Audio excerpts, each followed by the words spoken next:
Bagaimana caranya memupuk rasa cinta tanah air sebagai anak muslim yang milenial? Kalian anak muda ini cinta tanah air. Ya, bagaimana cara mewujudkannya Pak Ustadz? Buatlah yang kira-kira membuat kita membangkitkan adrenalin, semangat. Kumpul beberapa anak muda, komunitas, pergi ke panti asuhan, ajak anak-anak makan bareng, makan siang bareng. Kalau untuk ngasih sebulan kalian belum mampu, bapak kalian, ibu kalian bisa, tapi kalian belum, maka ajak makan siang bersama anak yatim. Mereka anak-anak Indonesia, anak suku bangsa kita, cuman kurang beruntung karena bapaknya meninggal susah. Ajak makan siang bareng besok, jangan tunda-tunda, besok hari Ahad. Kebetulan momen Agustus sekaligus Muharram, datang temui. Assalamualaikum Pak Panti Asuhan. Ya. Bapak Ketua Panti. Ya. Berapa anak yatim di sini? Ada 300 orang. Keluarkan, kami mau makan sama. Berapa? Agak 10 orang aja. Karena kebetulan kalian komunitasnya nggak banyak, cuma 10. Nah, makan bareng. Itu untuk membangkitkan persaudaraan, untuk membangkitkan kesamaan kita. Kemudian buat lagi cerita, datangi veteran-veteran perang kita. Ini untuk membangkitkan sesama anak bangsa. Ternyata ada anak bangsa yang kurang beruntung. Lalu kemudian untuk membangkitkan cinta tanah air kita, datangi veteran-veteran rumah-rumah jompo yang masa itu mereka masa kependudukan Jepang yang usianya sekarang 70, 80. Sebenarnya saat melihat mereka, kita bukan sedang melihat orang lain. Saat itu kita sedang melihat diri kita 50 tahun yang akan datang. Kalian yang sekarang berumur 20, pergi ke panti jompo, kalian sedang melihat diri kalian 50 tahun akan datang. Begitulah bentuk kulitmu yang tak lagi mulus keriput. Begitulah bentuk wajahmu yang mulai turun ke bawah. Begitulah bentuk rambutmu yang sudah mulai memutih. Dan banyak cerita kepada mereka bagaimana dulu saat berjuang melawan Jepang, bagaimana dulu saat berjuang melawan Belanda. Ini membangkitkan cinta tanah air. Setelah itu barulah bangkit semangat mahasiswa-mahasiswa dari fakultas apa? Kedokteran. Serius, profesional, jadi dokter spesialis.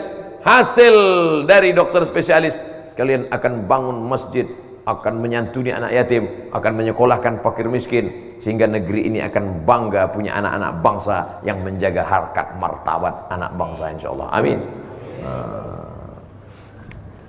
Saya kalau anak muda yang bertanya semangat saya, tapi kalau yang tua-tua semangat juga. Mohon petunjuknya bagaimana kita mengetahui membedakan ketika kita diberikan teguran atau cobaan oleh Allah Subhanahu wa taala. Misalnya demam. Misalnya demam. Dari mana kita tahu demam itu teguran apa cobaan? Ada kalanya sakit itu untuk menghapus dosa. Ada kalanya sakit itu untuk mengangkat derajat. Ada kalanya sakit itu laknat. Ada kalanya sakit itu menempatkan kita di surga yang tertinggi. Dari mana kita tahu bahwa demam kita itu masuk kategori demam level A, level B, level C? Apakah dari panasnya? Pakai termometer, oh panas Anda 40. Ini laknat nih. Tak bisa. Makanya dalam hadis qudsi dikatakan, ana inda husni zanni abdi bi, aku menurut prasangka hambaku padaku, maka kita mesti husnuzan. Andai besok kita demam, nauzubillah, sekedar sampel contoh, maka yang pertama kita pakai hadis, la yusibul mu'min min nasabin wala wasabin wala saqamin wala syaukin yastakuha. Demam panas, gundah gulana, susah hati, duri menusuk tapak kaki, cara Allah menghapuskan dosa-dosa. Jadi husnuzan sama Allah, bahwa Allah menghilangkan dosa kita. Kapan dia jadi laknat? Kalau penyakit itu datang tidak merubah apa-apa, tidak mengingatkan pada mati, tidak mensyukuri nikmat sehat, tidak merubah apapun, saat itu kita sedang terlaknat. 3, ada kalanya penyakit itu mengangkat derajat kita. Haji, balasannya haji mabrur, surga. Bangun masjid, balasannya dapat satu tempat istana di surga. Tapi ada balasan yang tidak bisa dihitung. Apa dia? Orang yang sabar, maka sabar menerima penyakit, tapi tetap berobat. Jangan gara-gara ini, ayo kita ke rumah sakit. Sabar. Itu bukan sabar, bodoh. 4. Mungkin engkau tak ada dosa karena selalu istighfar, tahajud, witir, duha. Mungkin engkau pula sudah ditinggikan Allah derajat, tapi rupanya namamu sudah ada dalam daftar penghuni surga Jannatul Firdaus. Sudah ada namamu di situ. Namamu sudah dituliskan malaikat. Cuman waktu dicek kurang amalnya. Ada yang kurang 2 on, ada yang kurang 2 mili. Maka bagaimana cara melengkapkannya? Diuji Allah SWT. Ketika dia dapat menerima itu ridha dia, maka dinaikkan Allah. Maka segala yang kita alami itu ada 4. Pertama, menghapus dosa. Yang kedua, mengangkat derajat.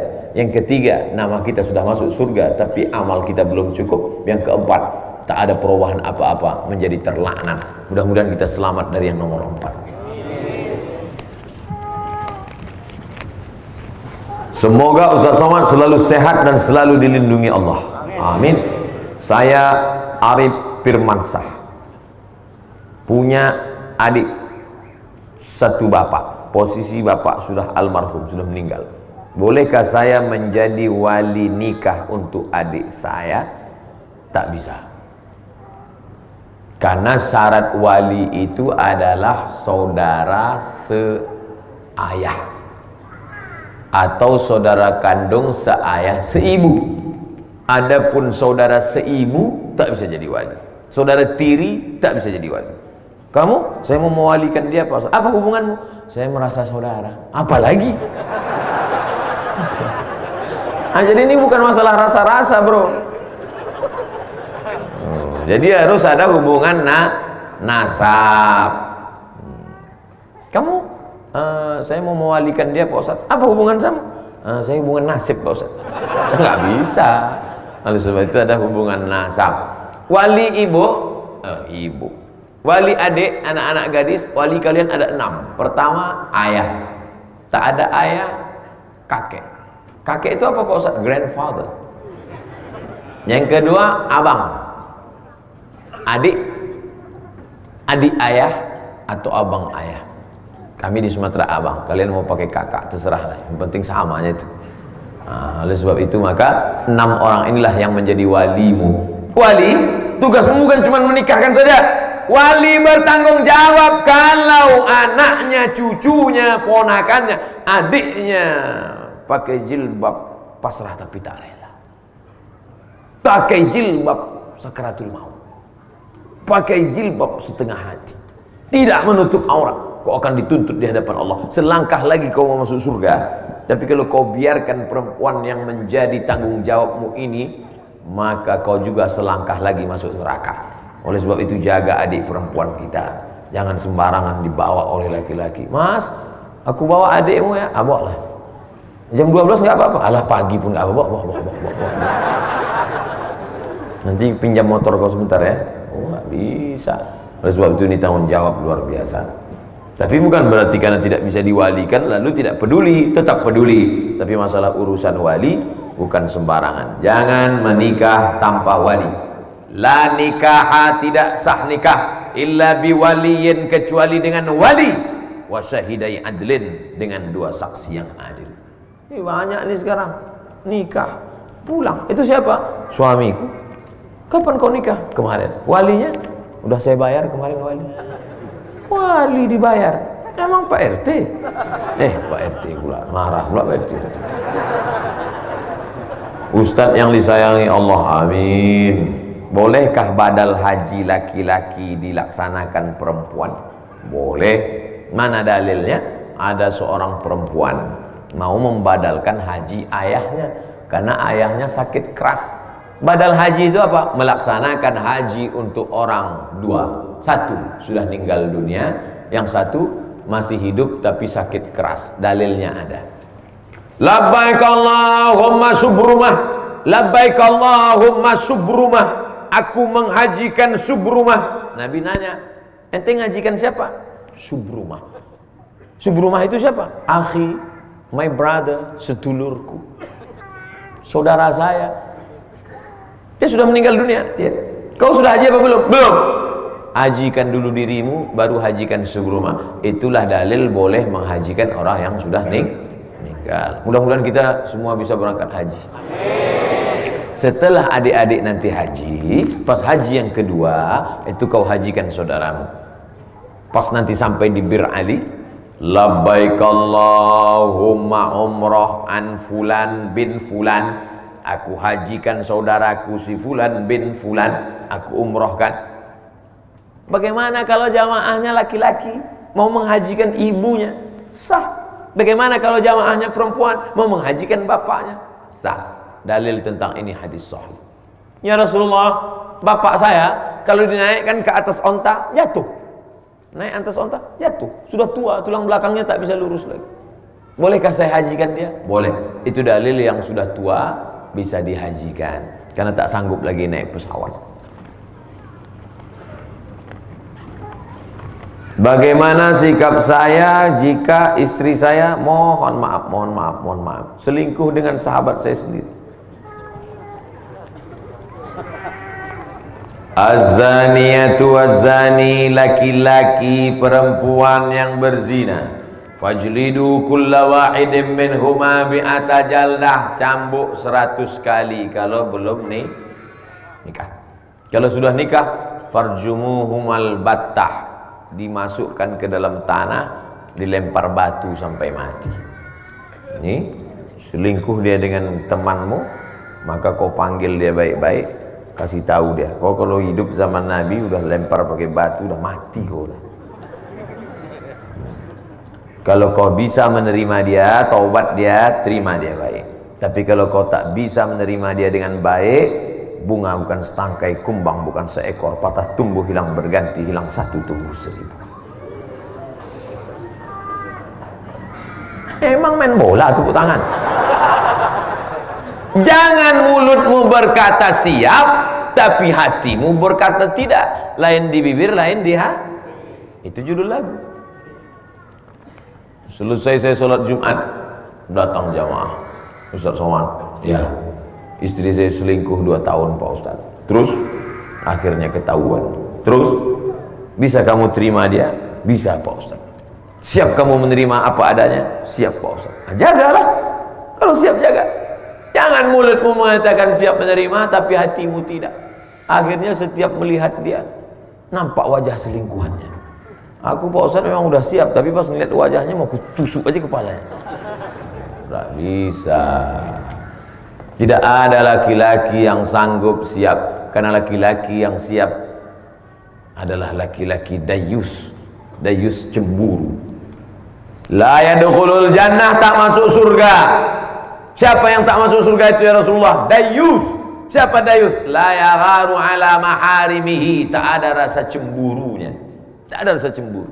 Bininya dibawa orang, cuek aja deh. Tadi kulihat istrimu dibawa orang nonton. Udah biasa. Ini dayus sih. Dayus tak mencium bau surga. Tapi jangan pula terlalu cemburu. Sampai istri beli kangkung pun gak bisa. Ente kenapa gak beli kangkung? Suamiku curiga sama tukang jual kangkung. Ini itu namanya posesif. Terlalu cemburu. Lagi-lagi ummatan wasata. Jangan terlalu cemburu posesif, jangan pula sampai tak ada rasa cemburu dayus. Siapa namanya? Dayus posesif.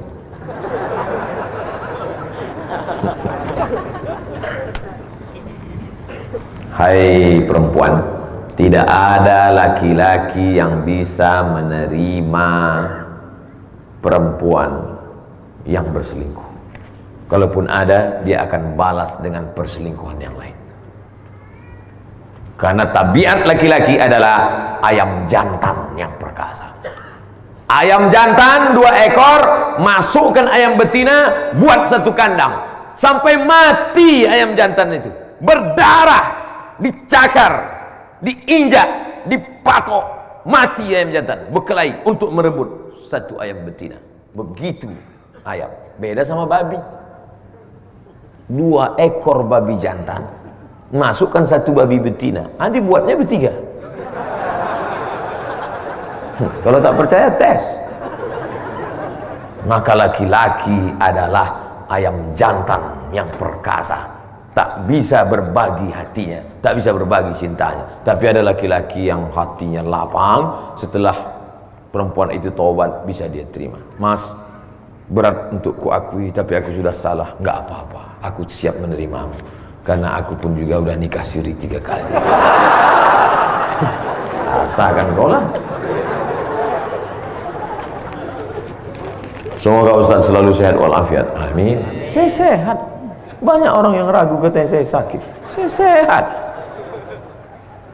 Jika seorang suami berkata kepada istrinya, saya tidak bisa lagi hidup bersamamu dan sudah tak suka lagi, apakah kata-kata itu termasuk talak?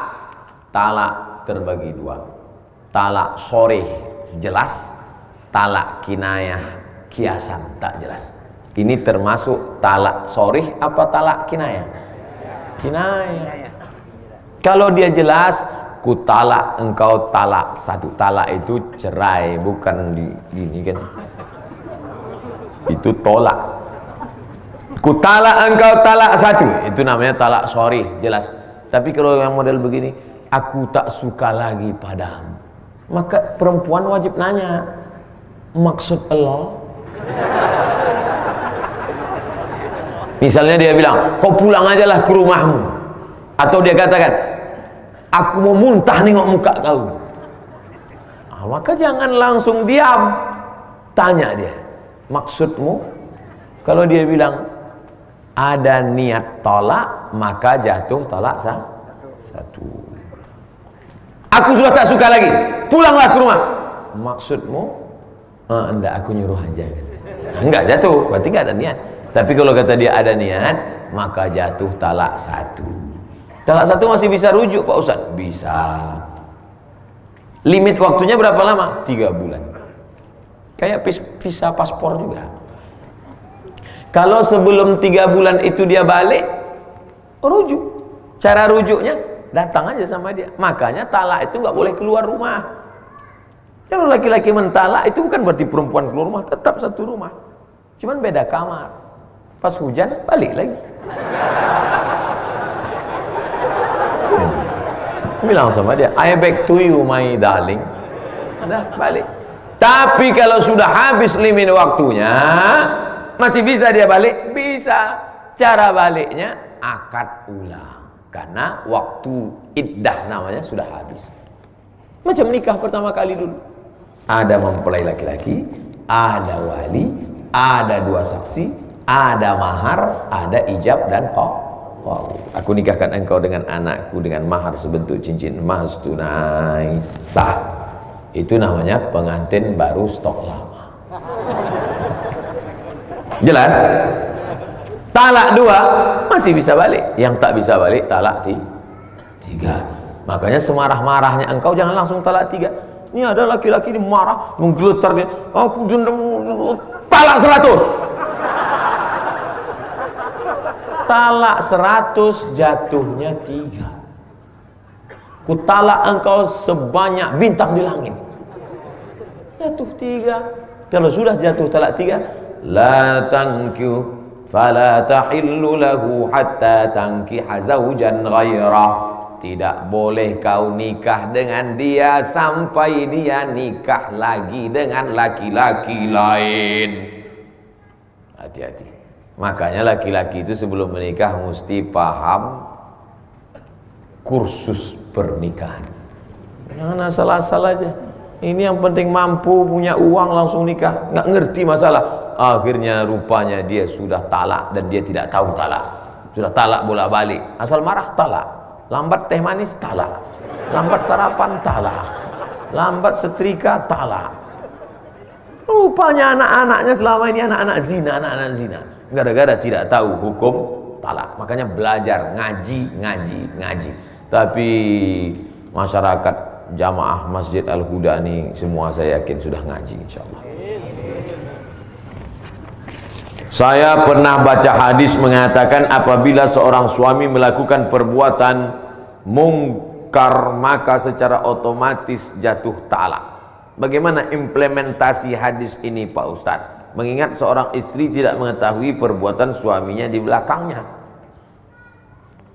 Maksudnya gini, man taraka sholata muta'ammidan faqad kafara jihara. Siapa yang meninggalkan sholat secara nyata, secara jelas, secara sengaja, maka kafirlah dia. Mungkin Bapak Ibu pernah lihat itu di internet. Siapa yang suaminya tak sholat, otomatis fasakh. Pernah baca? Saya pernah dapat kiriman. Sekaligus pertanyaan, Ustadz, apakah kalau suami itu nggak sholat, otomatis istri itu fasakh? Ada namanya tolak, laki-laki menceraikan perempuan. Ada namanya khulu, perempuan menggugat laki-laki. Ada namanya fasakh, hakim membatalkan pernikahan. Contoh, suami murtad. Ya bagus, pertama nikah, tiba-tiba dia murtad, maka hakim memfasah. Karena kalau suami murtad, istrinya tetap muslimah, maka hubungan mereka adalah zina, maka harus dipisah. Begitu juga tentang tadi sholat.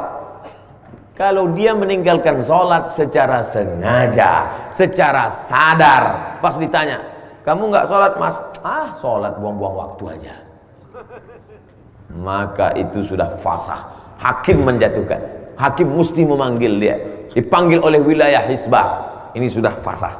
Kalau mau taubat dia, bersyahadat ulang, masuk Islam dia balik, baru bisa disatukan balik. Nah ini hati-hati, yang nampaknya sepele, remeh temeh. Bagi yang meyakini bahwa meninggalkan sholat secara sengaja itu adalah kafir, keluar dari agama. Tapi menurut Imam Nawawi, orang yang tidak sholat itu terbagi dua.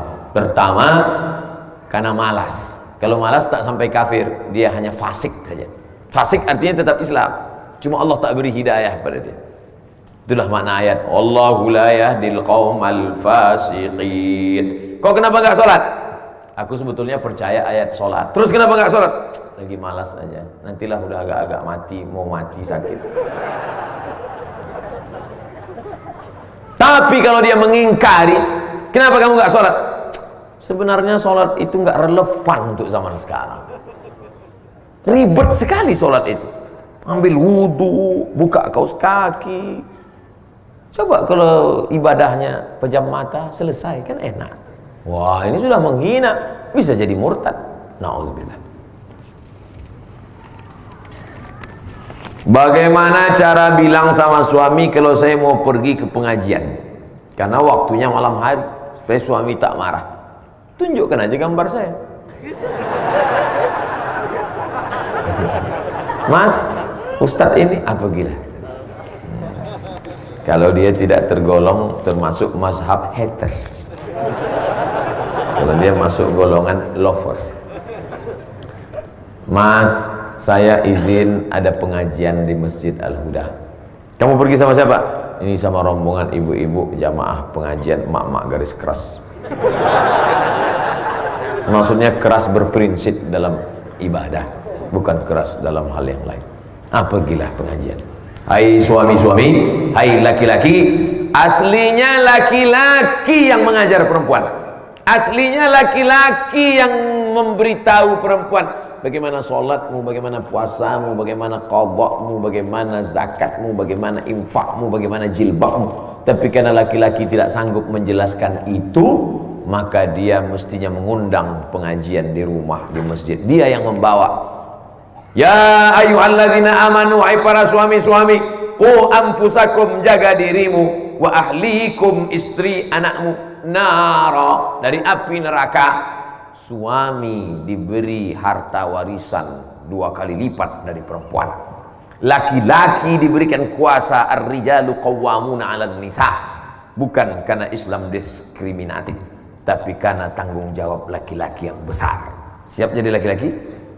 Banyak sekarang laki-laki nggak siap jadi laki-laki, berotot tapi melambai. Di mana pengajian Masjid Al-Huda? Sana. Ini termasuk laki-laki yang tak siap jadi laki-laki. Oleh sebab itu saya bangga malam ini saya sedang berhadapan dengan laki-laki yang sejati. Laki-laki yang sejati bukan ototnya tegap. Laki-laki sejati adalah laki-laki yang menyelamatkan perempuan. Khuliqatil mar'atu min dhila'. Perempuan itu diciptakan dari tulang rusuk yang bengkok. a'wajuha a'laha, tulang rusuk yang paling bengkok yang paling bagian atas. In akhazta aqamtaha kasartaha, tulang rusuk yang bengkok itu kalau kau paksa lurus dia akan patah. Ini tulang rusuk bengkok, kalau kau paksa lurus patah dia. Kalau kau ikut kau jadi bengkok. Maka pandai-pandailah meluruskannya, ajak dia pengajian, bawa majelis taklim. Kamulah laki-laki yang mesti membawa mereka. Sekarang ada perempuan yang mau pengajian, alhamdulillah. Allah nggak adil Pak Ustaz. Kenapa dia baik dapat istri celaka? Kenapa dia perempuan baik dapat suami tak baik? Husnuzon sama Allah. Mungkin laki-laki yang tak baik itu supaya istrinya itu menjadi baik. Mungkin perempuan yang tak baik itu dijumpakan Allah dengan yang baik supaya mereka baik. Kalau suami baik dapat istri baik, lalu yang tak baik, masa mereka sama-sama dua masuk neraka? Husnuzon kepada Allah Subhanahu wa ta'ala. Oleh sebab itu maka menjadi laki-laki adalah tanggung jawab. Menjadi laki-laki, ibu yang punya anak laki-laki panggil ke sini sebentar nak. Kau menjadi laki-laki ada tanggung jawab di hadapanmu. Kau akan dituntut, kau akan ditanya. Kullukum ra'in, setiap kamu pemimpin, wa kullukum mas'ulun an ra'iyatih, setiap kalian akan dituntut, diminta tanggung jawab di hadapan Allah Subhanahu wa taala. Laki-laki sekarang yang ditanya hanya sholatmu saja, yang ditanya sekarang hanya celanamu saja sudah nutup lutut atau tidak. Tapi begitu kau menikah, sholat istrimu, bacaan Quran istrimu, jilbab istrimu, semua akan ditanya. Tapi jangan gara-gara ini kau takut nikah. Kau udah nikah berat, kata seseorang. Jadi gimana? Aku mau nikah sama laki-laki aja. Oh, alhamdulillah. Laknat di atas laknat adalah disebutkan azabnya dalam Al-Quran. Ata'tunar rijala syahwatan min dunin nisa.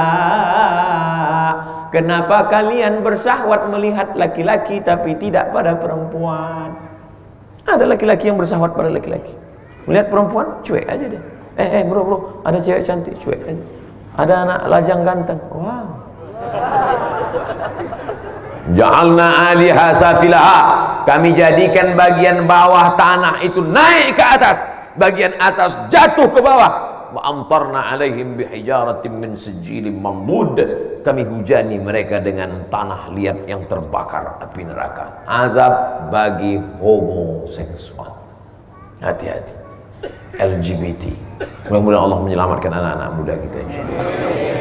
Tadi saya dapat gambar kiriman, ada anak muda remaja masjid aktivis nikah. Saya buat komen di bawah, LGBT. Apa maksudnya Ustaz? Laki gemuk, bini tipis. Lakinya besar, istrinya kurus. Saudara yang dimuliakan Allah Subhanahu wa taala, tak ada makna pengajian kita malam ini kalau tidak membawa perubahan. Betul? Oleh sebab itu kita ingin setelah pengajian ini ada perubahan. Yang sebelumnya tidak sholat subuh, besok sholat subuh berjamaah. Yang sebelumnya belum berhijab, mudah-mudahan dibukakan Allah pintu hatinya berhijab.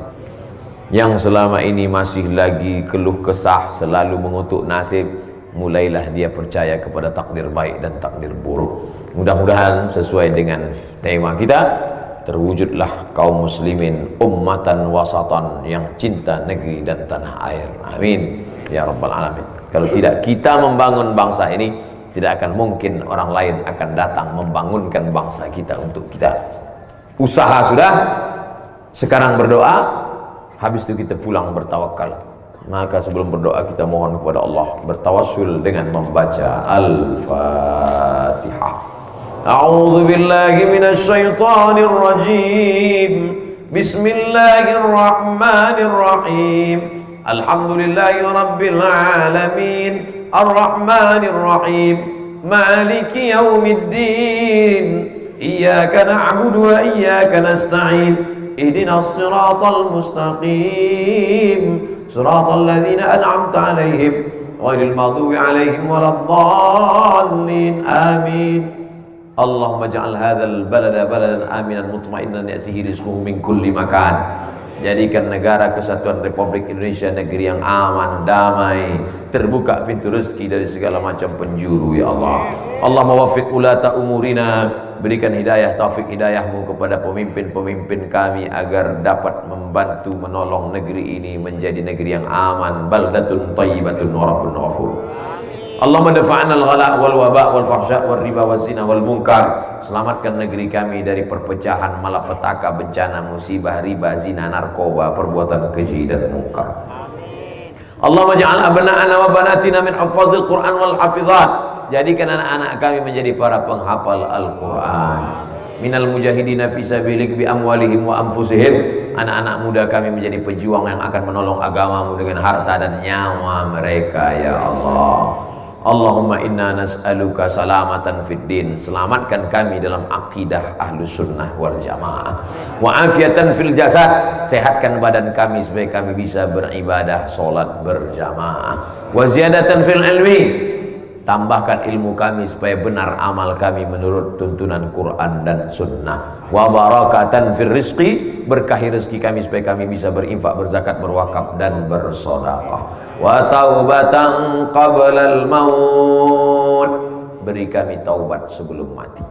Wa rahmatan indal maut. Curahkan rahmat ketika kami menghadapi mati.